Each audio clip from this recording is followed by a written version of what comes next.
오늘 함께 나눌 말씀의 제목은 엘리바스에 대한 욥의 세 번째 반론, 첫 번째 시간입니다. 네, 엘리바스에 대한 욥의 세 번째 반론, 첫 번째 시간. 우리 소제목으로는 욥의 능력의 근원입니다. 욥의 능력의 근원. 네. 하나님께서는 각 사람에게 능력의 근원을 주십니다. 이게 이제 그게 각자 다른 것 같지만은 전부 다 성경적 이 근거들이 있죠. 우리는 이 고린도 전후서나도 사도 바울식으로 얘기한다면 이 성령의 마심이다라고도 표현할 수 있습니다. 성령의 마심. 성령의 마심이 뭐냐? 우리가 목마를 때 물 마시죠. 목마를 때마다 우리가 물을 마심으로써 그 목마름이 해결이 됩니다. 그렇죠? 근데 마찬가지로 성령의 마심도 우리가 성령으로 말미암아 갈증이 있을 때에 그 성령으로 채워지는 통로를 의미합니다. 성령으로 채워지는 통로. 각 사람마다 그런 통로들 하나님께서 주셨는데 욥도 이와 같이 이 고난의 과정을 감당할 수 있었던 능력의 통로가 무엇인가? 욥의 뭐라고 해야 될까요? 욥의 성령의 마심은 무엇이었는가? 이제 오늘 함께 중심적으로 나누고자 하는 중요한 말씀인 것입니다. 그래서 이 말씀을 통하여서 욥이 얻었던 그 능력의 근원이 저 여러분들에게도 동일하게 나타나게 되시기를 주님의 이름으로 축복합니다. 본문을 우리가 몇 부분으로 나눠서 좀 살펴보고자 합니다.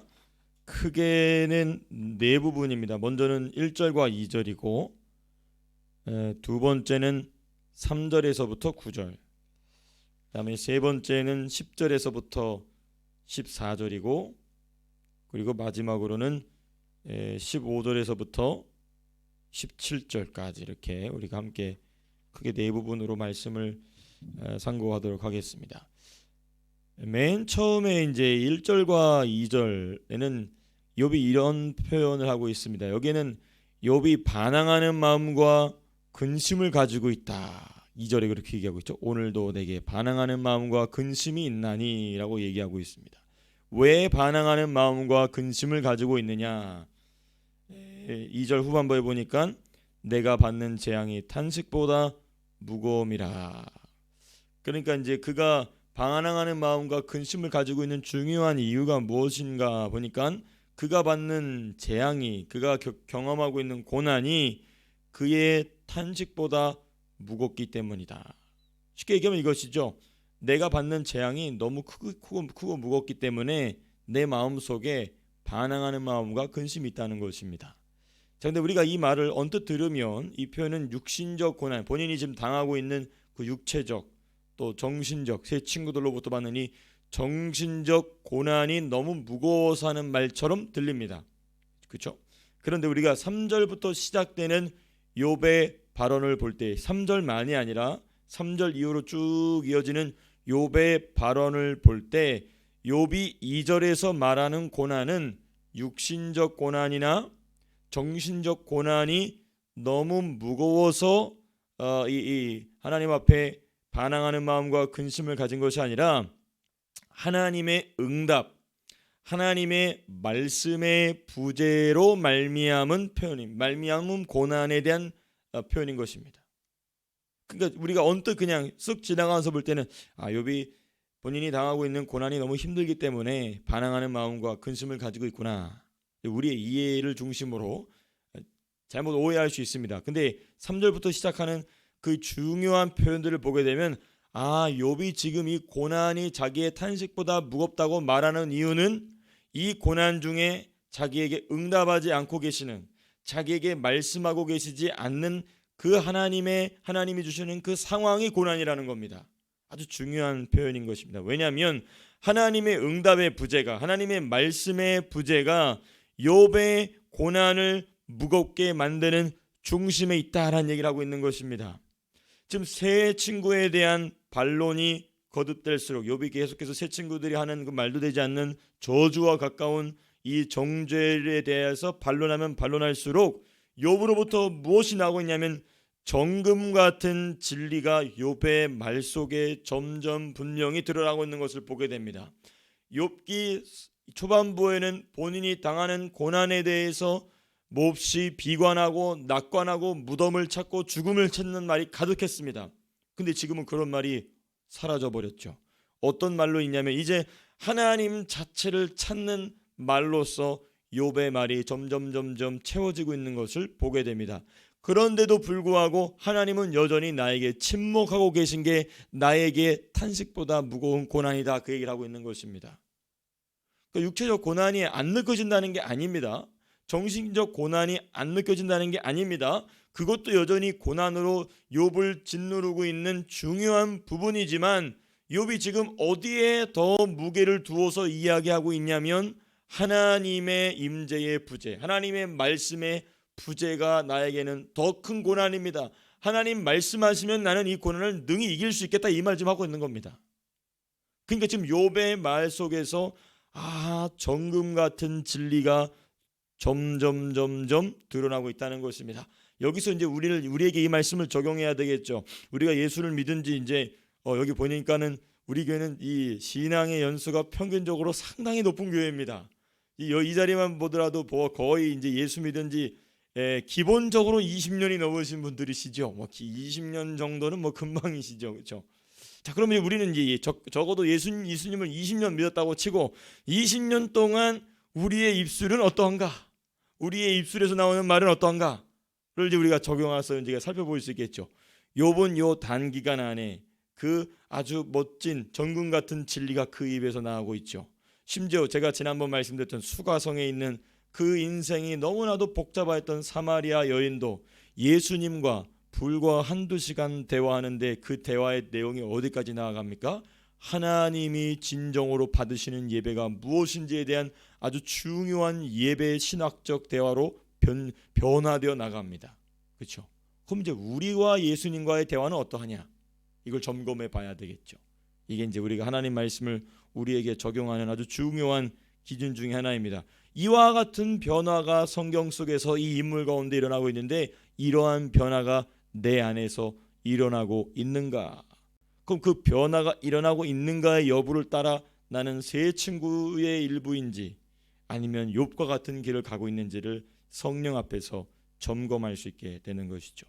이게 바로 욥의 반항하는 마음과 근심이라는 중요한 표현을 통하여서 우리가 우리를 스스로 거울 삼아서 살펴보게 되는 귀한 말씀인 것입니다. 자, 오늘 본문의 두 번째 부분을 우리가 함께 살펴보겠습니다. 3절에서부터 9절까지 보시게 되면 하나님을 간절히 찾는 욥의 고백이 나옵니다. 제가 말씀드린 대로 이 2절에 나와 있는 반항하는 마음과 이 근심이 무엇으로 표출되고 있냐면 나는 이토록 하나님을 간절히 찾습니다 라고 나오는데 세 부분으로 나눠서 나옵니다. 특별히 3절, 4절, 5절을 중심으로 말씀을 살펴보고자 합니다. 여기는 세 가지가 나와요. 내가 어떻게 하면 하나님을 발견할 것인가, 첫 번째. 두 번째는 뭐냐면 내가 어떻게 하면 그 앞에서 바르게 말씀을 드릴 수 있을까. 4절에 이렇게 나와 있죠. 어찌하면 그 앞에서 내가 호소하고 변론할 말을 내 입에 채우고, 아무 말이나 하지 않겠다는 것이죠. 그리고 세 번째, 내게 말씀하시는 말씀을 내가 알고 어떻게 하면 내가 내게 말씀하시는 말씀을 내가 잘 깨달을 수 있으랴. 그게 이제 5절에 나오죠. 이게 지금 하나님을 간절히 찾는 욥의 고백 가운데 담겨진 욥의 태도입니다. 우리 하나씩 좀 살펴보고자 하는데요. 살펴보기 전에 욥이 왜 이렇게 하나님을 간절히 찾고 있느냐? 욥이 하나님을 몰라서가 아닙니다. 세 친구들보다도 월등히 깊은 지식으로 하나님을 알고 있는 것이 욥입니다. 근데 이 욥은 왜 이렇게 하나님을 알고 싶어 했는가? 하나님을 더 깊이 알고자 하는 갈망이 욥 안에서 일어나고 있기 때문에 그런 것입니다. 무엇이 그로 하여금 기폭제가 되느냐? 이 고난이, 자녀들이 참사를 당하고 가산이 모두 사라져버리고 자신의 육체는 완전히 시체와 다름없이 문드러지고 자기와 친했던 세 친구들은 자기의 원수가 되어서 저주를 퍼붓는 이 고난이 오히려 욥으로 하여금 누구를 향한 갈망을 키우겠느냐? 하나님을 향한 갈망을 키우겠다는 것입니다. 여러분들 이게 무엇과 같냐면요, 성경 속에 등장하는 모든 신앙의 영웅들이 이렇습니다. 모든 신앙들의 영웅들이 가지고 있었던 공통점이에요. 그들의 신앙은 이미 그 당대의 최고에 있었습니다. 그런데 거기서 멈추지 않아요. 더 나아갑니다. 하나님의 주권을 전적으로 인정하고 있어요. 하나님이 이 모든 일을 주관하고 계신다는 것을 당대에 가장 잘 아는 사람들이었습니다. 그런데도 불구하고 생명을 다해 하나님 알기를 갈망했던 자들이 이 성경의 역사를 이끌어갔던 중요한 신앙의 영웅들인 것입니다. 그러므로 우리가 하나님을 어떻게 갈망해야 하는가? 하나님이 전적으로 내 인생의 모든 것을 주관하고 계시죠. 그런데 과연 나는 신앙의 그 위대한 위인들처럼 그렇게 생명을 다해 하나님을 향하여 간구하고 있는가? 하나님을 찾고 있는가? 하나님을 갈망하고 있는가? 그것을 이 세 가지 모습을 통하여서 우리가 조금 우리 스스로를 좀 돌아본다면 참으로 큰 유익이 될 것입니다. 첫 번째, 하나님을 간절히 찾은 욥의 고백 보시게 되면 3절에 이렇게 나와 있습니다. 내가 어찌하면 하나님을 발견하고 그의 처소에 나아가랴. 어떻게 하면 하나님을 발견할 수 있느냐? 내가 어떻게 하면 그 하나님이 임재하고 계신 그 하나님의 처소로 나아갈 수 있겠느냐? 이렇게 이야기하고 있습니다. 하나님을 간절히 찾는 욥의 첫 번째 간구, 하나님 자체에 대한 것입니다. 나는 하나님 자체가 필요합니다. 특별히 하나님의 처소라고 되어 있죠. 이 하나님의 처소라는 표현이 참 재미있습니다. 왜냐하면은 이 성문법이 시작되고 난 뒤에 그 모세오경 뒤에는 하나님이 임재하신 곳이 어디입니까? 성막이죠, 그렇죠? 지성소, 성소, 안에 하나님 계신 성소로 나아갑니다. 이런 표현이 모세오경 역사 뒤에는 그게 주를 이루고 있어요. 근데 여기 보면 하나님의 성소라는 표현이 없습니다. 하나님의 처소라고 되어 있죠. 그러니까 지금 이 욥은 하나님이 임재하고 계신 곳에 대한 갈망을 지금 명확하게 잘 표현하고 있습니다. 비록 아직 모세오경이 없고 성막시대가 아님에도 불구하고 하나님이 임재하신 곳에 향한 하나님 자체에 대한 갈망을 이렇게 표현하고 하나님의 임재에 대한 갈망을 잘 담고 있는 것입니다. 이 태도는요, 성경 전체가 사람에게 요구하는 것입니다. 사람 전체에게 사람에게 요구하는 바, 너희는 하나님을 이렇게 찾으라라고 이야기하고 있는 것입니다. 우리 예레미야 29장 한번 찾아볼까요? 우리 토요일이니까 좀 우리가 여유롭게 하나님 말씀을 묵상할 수 있는데요. 우리 예레미야 제29장의 말씀을 한번 찾아보시겠습니다. 예레미야 제29장, 하나님께서 우리 사람에게 요구하시는 하나님을 갈망하는 태도에 관하여서 예레미야 29장 10절부터 한번 보시겠습니다. 10절부터 14절까지 아주 중요한 예언의 말씀이면서 우리로 하여금 하나님을 갈망하는 태도가 무엇인지를 가르쳐주는 말씀입니다. 우리 한번 10절부터 14절까지 같이 읽어보겠습니다. 시작. 여호와께서 이와 같이 말씀하시니라. 바벨론에서 70년이 차면 내가 너희를 돌보고 나의 선한 말을 너희에게 성취하여 너희를 이곳으로 돌아오게 하리라. 여호와의 말씀이니라. 너희를 향한 나의 생각을 내가 아나니 평안이요 재앙이 아니니라. 너희에게 미래와 희망을 주는 것이니라. 너희가 내게 부르짖으며 내게 와서 기도하면 내가 너희들의 기도를 들을 것이요 너희가 온 마음으로 나를 구하면 나를 찾을 것이요 나를 만나리라. 이것은 여호와의 말씀이니라. 나는 너희들을 만날 것이며 너희를 포로된 중에서 다시 돌아오게 하되 내가 쫓아보내었던 나라들과 모든 곳에서 모아 사로잡혀 떠났던 그곳으로 돌아오게 하리라. 이것은 여호와의 말씀이니라. 아멘. 이거 뭐냐면 이스라엘의 70년 바벨론 유수 포로 기간에 대한 예언의 말씀이지, 포로로 끌려가는 그 해, 그 직전에 이제 70년 동안 징계의 기간이 시작될 때 하나님이 예레미야에게 하신 말씀이에요. 내가 너희에게 70년을 정해놨으니까 70년 뒤에 되면 내가 너희를 돌아오게 하리라. 하나님의 작정이고 하나님의 예정이죠. 주권적인 하나님의 일하심입니다. 그 하나님 뭘 요구하시죠? 나를 찾으라고 얘기하십니다. 나를 찾지 아니하면 나는 너희를 돌려보내지 않겠다는 얘기입니다. 아주 중요합니다. 하나님이 70년 만에 돌아오게 하시겠다고 해놓고서는 뭘 요구하시냐면 이스라엘 백성의 간절한 부르짖음을 요구하십니다. 뭐라고 얘기하냐면 이스라엘이 하나님을 향하여 부르짖고 기도하고 온 마음으로 구하고 찾아야 하나님이 만나주시겠다는 겁니다. 그래야 70년 포로 기간이 끝나게 된다는 것입니다. 이것을 누가 깨달았느냐? 이것을 유일하게, 거의 유일하게 깨닫고 있던 사람이 누구냐면 다니엘입니다.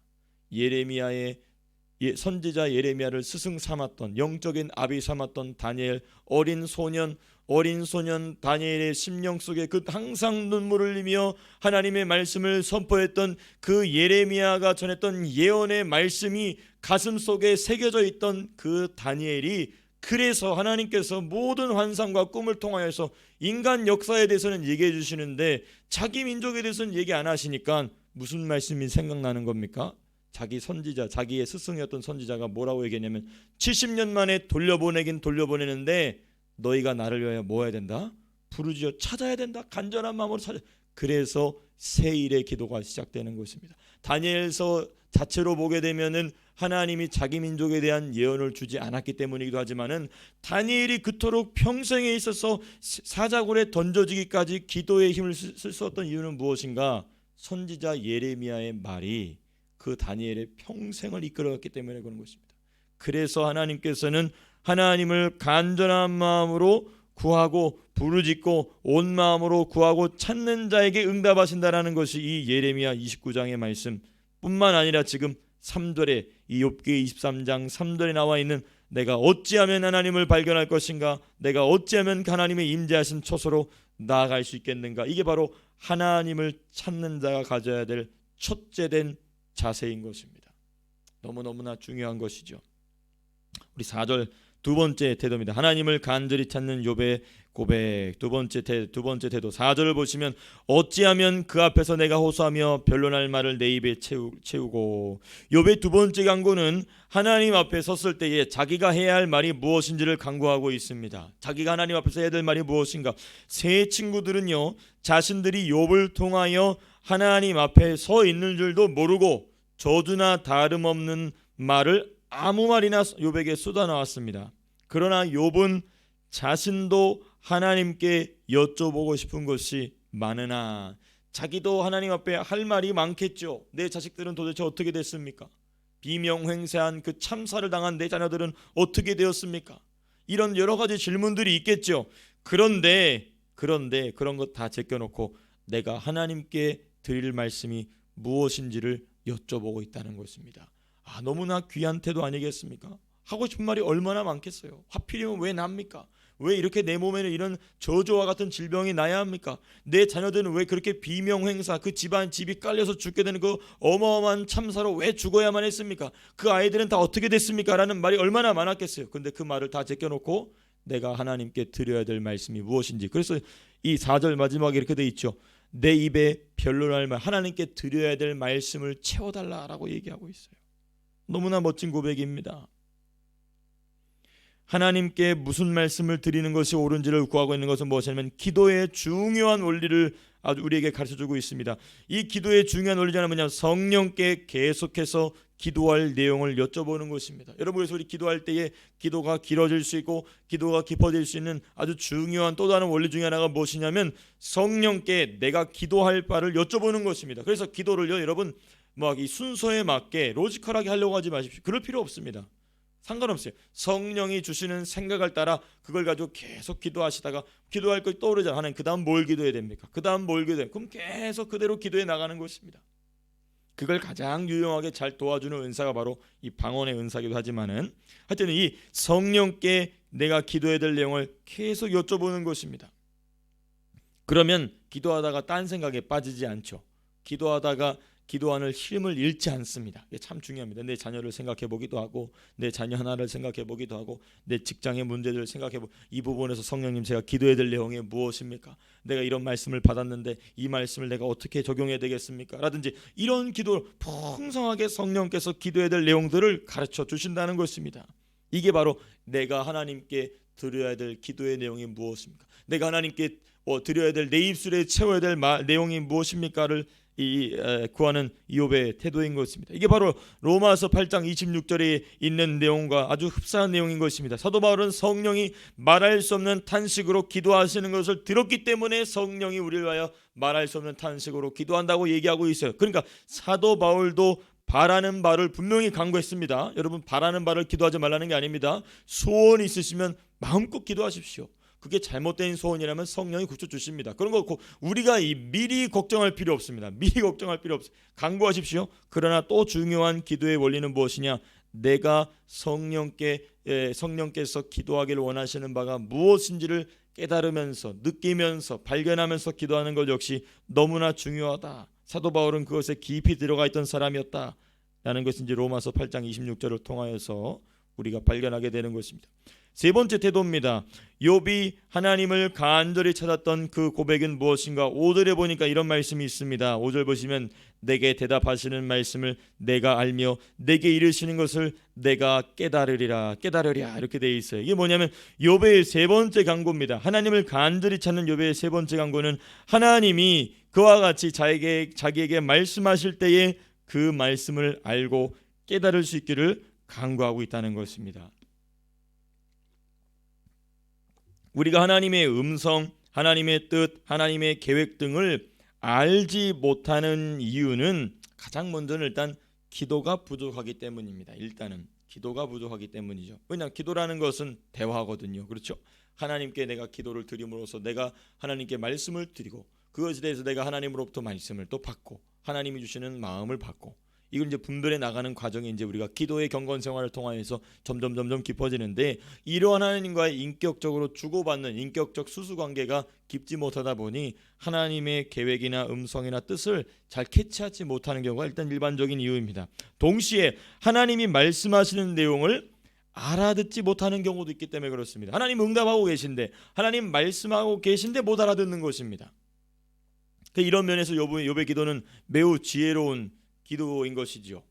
이 부분에 관하여서 사도 요한이 너무나 중요한 말씀을 요한 1서에서 하고 있습니다. 한번 찾아보시겠습니다. 요한 1서 제2장입니다. 2장 27절. 요한 1서 2장 27절 말씀. 이것을 깨닫게 해주시고 가르쳐 주시는 분이 계신다는 거예요. 요한일서 2장 27절 말씀 같이 한번 읽어보겠습니다. 시작. 너희는 주께 받은 바 기름 부음이 너희 안에 관하니 아무도 너희를 가르칠 필요가 없고 오직 그의 기름 부음이 모든 것을 너희에게 가르치며 또 참되고 거짓이 없으니 너희를 가르치신 그대로 주 안에 거하라. 너무나 중요한 말. 이게 뭐냐면 우리 안에 거하는 기름 부음, 우리 안에 거하시는 성령이시죠. 우리 안에 거하시는 성령이 그것을 가르쳐 주신다는 것입니다. 하나님 말씀을 통하여. 근데 이거 뭐냐면 이거는 성령의 세례를 기본으로 하고 있는 것입니다. 성령의 세례가 없으면 이 기름 부음과는 관련이 없습니다.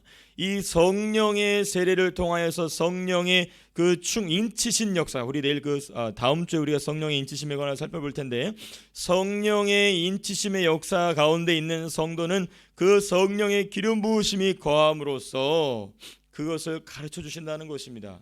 그러니까 아무도 그 사람을 가르칠 필요가 없다는 게 아닙니다.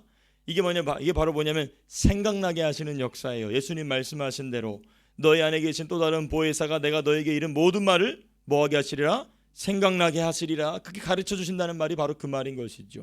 구약식으로 얘기한다면 구름기둥과 불기둥의 인도입니다. 이스라엘 백성이 어디로 나가야 홍해를 건널 수 있는지, 어떻게 가야 그 광야를 건너갈 수 있는지, 이것을 구약식으로 스토리식으로 눈에 보이는 것으로 본다면 불기둥과 구름기둥의 역사인 것이죠.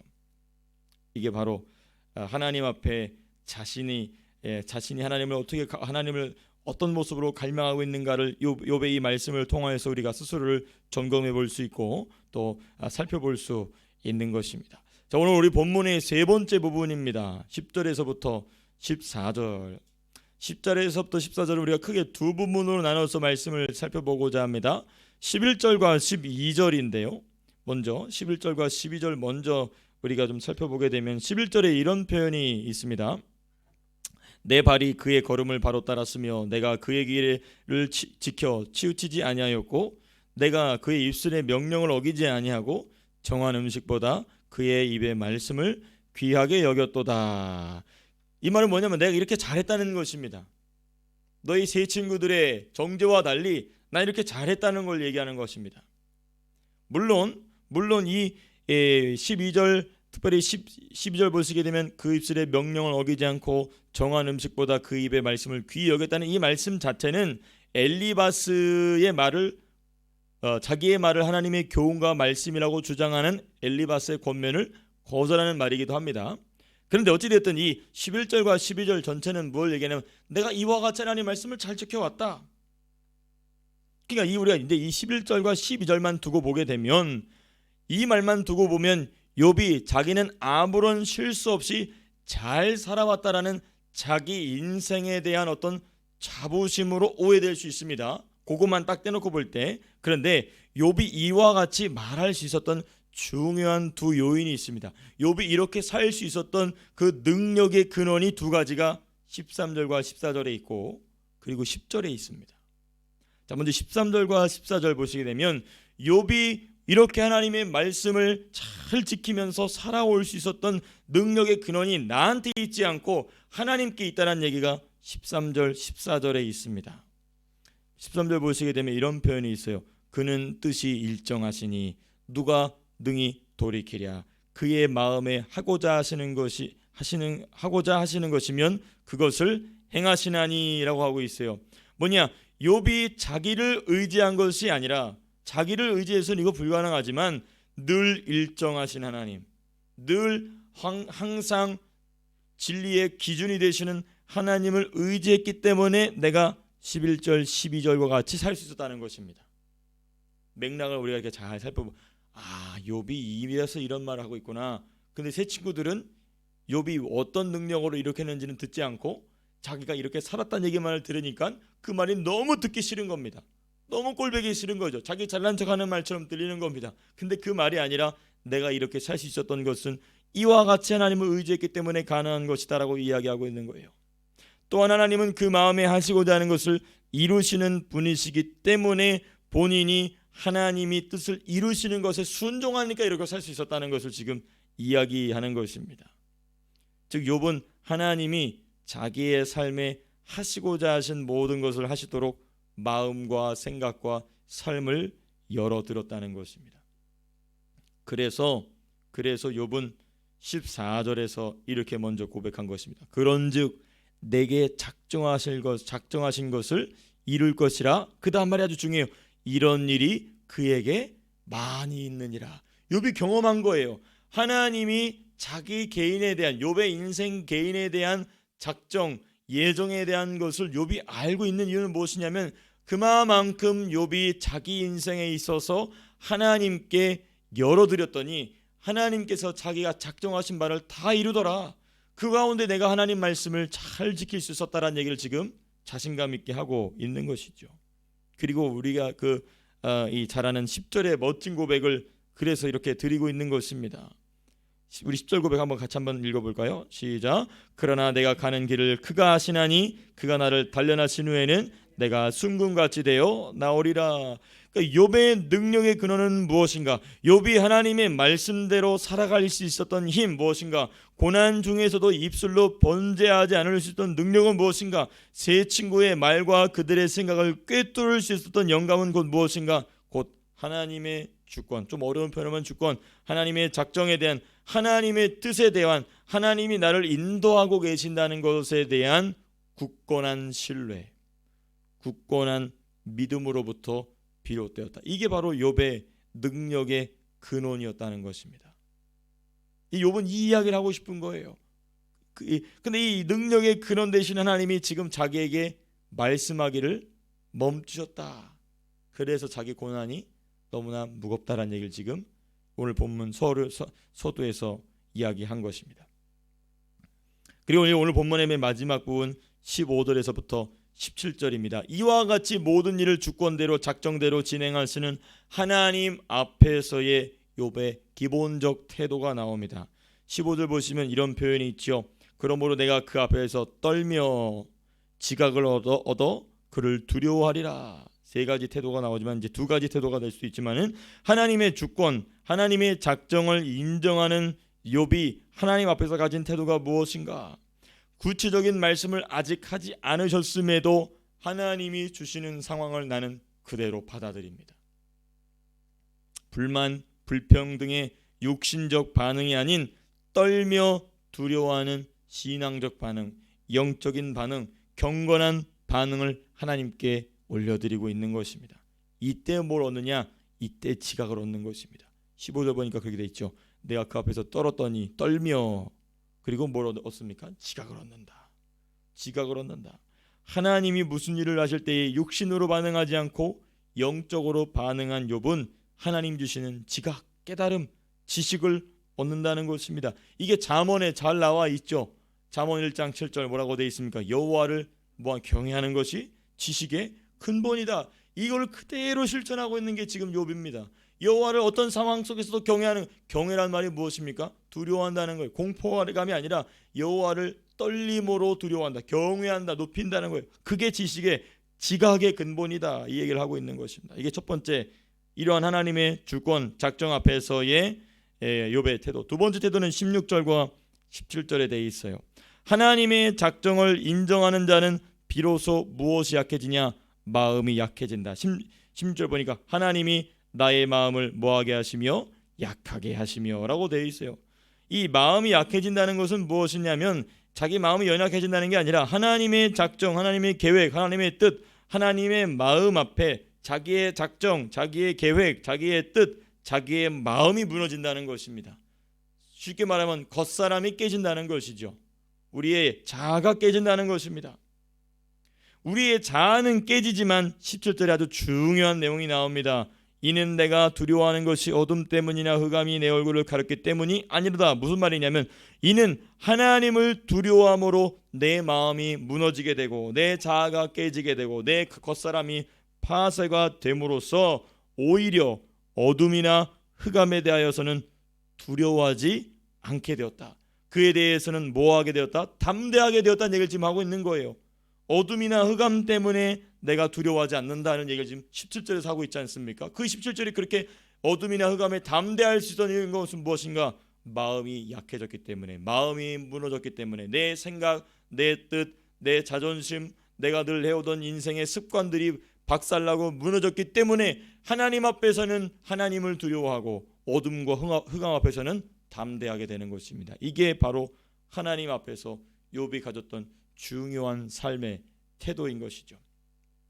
말씀을 맺고자 합니다. 이 욥기가 진행되면 진행될수록 제가 반복적으로 말씀드리지만 우리가 이 욥의 말은요 정말 정금 같은 말들이 계속해서 이어지게 되는 것을 발견하게 됩니다. 우리가 이 말씀을 통하여서 우리의 고백도, 하나님을 향한 우리의 고백, 사람과 사람 사이에서의 우리의 입술의 고백들 속에 이 욥의 말들이 깊이 있게 새겨지게 되실 수 있기를 주님의 이름으로 축복합니다. 제가 기도하고 마치겠습니다.